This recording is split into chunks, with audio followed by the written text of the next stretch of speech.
रयतेचा राजा, रचली स्वराज्याची गाथा, धन्य त्या स्वराज्य जननी जिजामाता, धन्य त्या स्वराज्य जननी जिजामाता.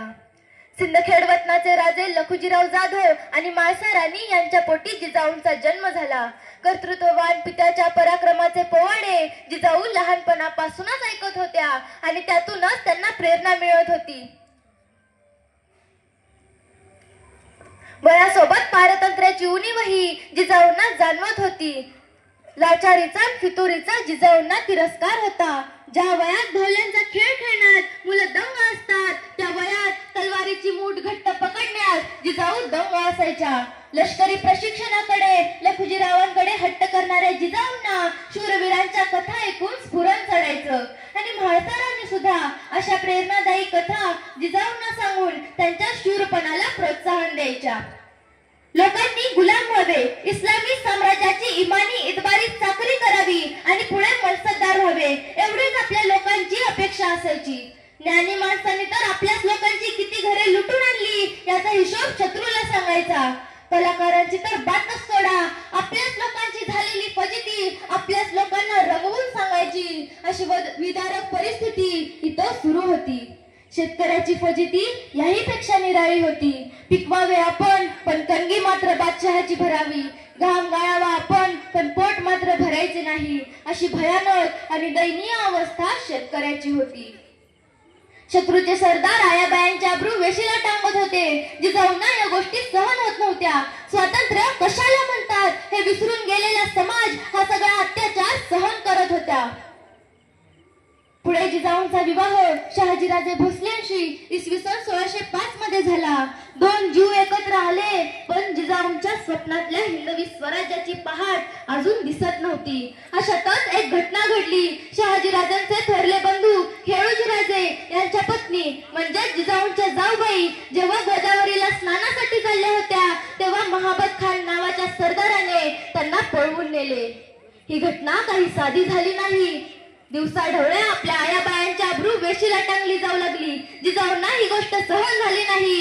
ही घटना होते न होते तोच दुसरी घटना घडली. जिजाऊंचे वडील लखुजीराव जाधव आणि त्यांचे 3 बंधू अस्लोजी राजे, यशवंतराव राजे आणि रघुजीराव राजे जाधव यांना निजामाने भेटीसाठी बोलवून देवगिरी म्हणजे दौलताबाद येथे क्रूरपणे हत्या केली.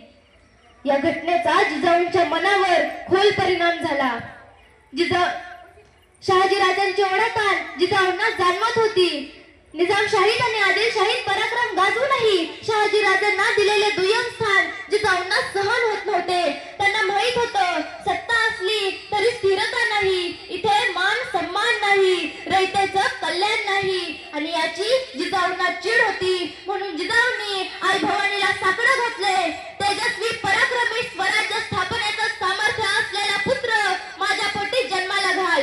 वास्तविक पाहता अशा स्त्रीने आई भवानीला साकडं घातले की ज्या स्त्रीची 4 आपत्त्या दगावली, ज्या स्त्रीचा पहिला पुत्र म्हणजे थोरले संभाजीराजे यांना अफजल खानाने ठार मारले, तरी सुद्धा अशा स्त्रीने आई भवानीला साकडं घातले की त्याच्या जन्माच्या अगोदरच त्याच्या जगण्याचं ध्येय निश्चित केलं होतं. आजच्या जीवनात अशा स्त्रिया किती पाहायला मिळतील हे देव जाणे, पण एका मातेनं ही किमया करून दाखवली आणि शतकानुशतके स्वराज्यावर अन्याय करणाऱ्या दैत्यांचा निष्पाद केला. आई भवानीलाही जिजाऊंचा ऐकणं भाग होतं, कारण तिचा धर्म बुडत चालला होता. मंदिरं पाडली जात होती, मूर्त्या तोडल्या जात होत्या, म्हणून तिलाही एक कर्तृत्ववान जीव जन्माला घालण्यासाठी एक समर्थ माता हवी होती. आणि याचाच प्रत्यय झाला 19 फेब्रुवारी 1630 रोजी शिवनेरीवर शिवरायांचा जन्म झाला आणि शिवरायांच्या जन्माबरोबरच हिंदवी स्वराज्याच्या पायाभरणीला सुरुवात झाली. जिजाऊंनी शिवरायांना कथा सांगितल्या ज्या पारतंत्र्यात सुरू झाल्या आणि स्वातंत्र्यात संपल्या.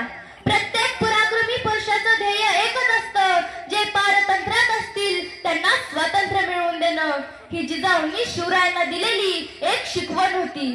त्याचबरोबर आपण समाज, तुम्ही आणि मी ही पारतंत्र्यात आहोत ही जिजाऊंनी शिवरायांना दिलेली एक जाणीव होती.